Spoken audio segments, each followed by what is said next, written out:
I believe in the value of contact sport. Specifically, I believe in the value of rugby. Rugby can seem foreign to many Americans, but it is one of the most popular sports in the world, far more prevalent than baseball or American football. And in America, it is growing. Every year that I've lived here, I've gone to the Las Vegas International Rugby Sevens tournament. Every time, the crowds get bigger and more American. Thousands of Kenyans, Fijians, and Brits flock to Nevada for a weekend of great rugby, national pride, and moderate mischievousness. But as rugby has grown in the US, and frankly, as the USA team has gotten a lot better, more and more Americans are becoming fans. Rugby is a truly international sport, popular in Australia, Europe, and Africa. And with an influx of funding as to prepare for the Olympics, America is becoming a bigger player. Last year, USA won the Vegas Sevens. I stormed the field and got a selfie with Perry Baker, the star player of the US team. Alas, Viewpoint does not count rugby as a sport. Nevertheless, I've played for the Santa Monica Rugby Club for 10, going on 11 years, even though I don't get PE credit, but that's fine. Rugby is not about PE credit. It is about brotherhood, controlled violence, and leadership. I played football, what you may call soccer, for 8 years too.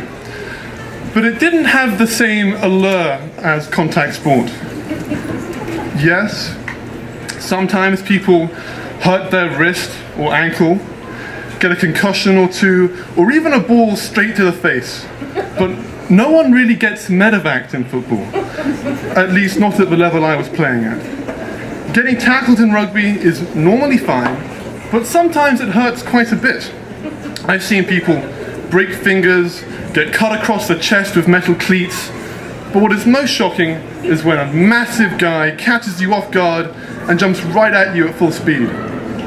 Unlike football, in rugby, you can only get hit if you're holding the ball. And in my opinion, this is a really important distinction, as it requires a lot more trust in your teammates. Picture this. I'm under pressure and about to get hit. To avoid the contact, I desperately toss the ball up in a parabolic motion of sorts. You stop, wait, and catch it.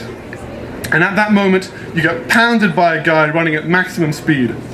We call that a hospital pass. They are not preferred. So we take the hit. We don't do hospital passes. We all choose to take little doses of pain as to keep each other going, as we need each other for protection once we hit the floor. You see, rugby doesn't stop when you drop the ball.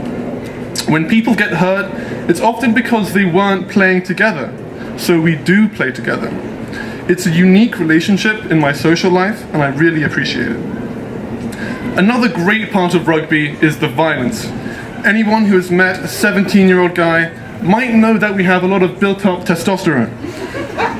Rugby allows me to focus my aggressiveness and channel it through the lenses of teamwork, dedication, and duty. Player leadership is a distinct feature of rugby. No matter age, size, or experience, every player is a decision maker, and every other player has to back up those decisions. No second guessing, no breaks. In rugby, anyone who gets the ball can make a run for it and score. No one is defined to defense only. No matter if you are short and skinny, tall and wide, in rugby, there is a position for you. Thank you.